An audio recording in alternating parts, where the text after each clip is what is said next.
অনুসন্ধানমূলক অনুষ্ঠান প্যানোরামা ডকুমেন্টারির একটি অনুষ্ঠানে মার্কিন প্রেসিডেন্ট ডোনাল্ড ট্রাম্পের ভাষণ বিকৃতির ঘটনা কেন্দ্র করে ব্রিটিশ সংবাদ মাধ্যম বিবিসির ভেতরে নানান সংকট তৈরি হয়েছে। পক্ষপাতিত্বের অভিযোগও ওঠে প্রতিষ্ঠানটির বিরুদ্ধে। অভিযোগের তদন্ত করতে সংস্থাকে একটি চিঠি পাঠানো হয়। সেই চিঠির জবাব দিতে দেরি করে সংবাদ মাধ্যমটি। অভিযোগের প্রতিক্রিয়া জানানোর ক্ষেত্রে বোর্ড মেম্বারদের মতবিরোধের কারণেই এমনটা হয় বলেও সমালোচনা রয়েছে।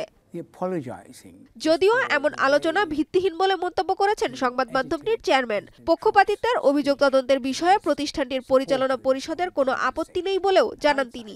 You wrote to me on the Tuesday, I replied to you on the Monday. That was the deadline you gave me. During that time, I wanted to investigate it, what went wrong, and get it right, and I needed to make sure the board were with me. And we discussed this.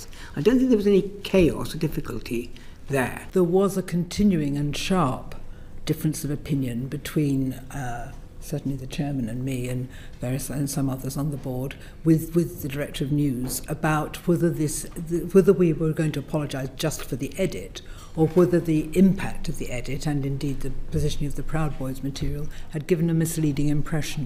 এদিকে প্রথমবারের মতো house of কমন্সের একটি কমিটির সামনে পক্ষপাতিত্বের অভিযোগ নিয়ে বক্তব্য দেন বিবিসির সাবেক সম্পাদকীয় উপদেষ্টা মাইকেল প্রেসকট।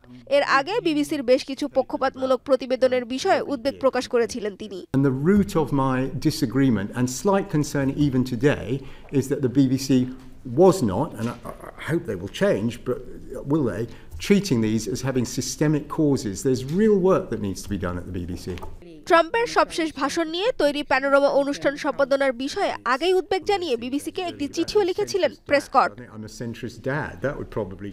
সানজিদা ইসলাম তন্নি, এখন বিশ্ব।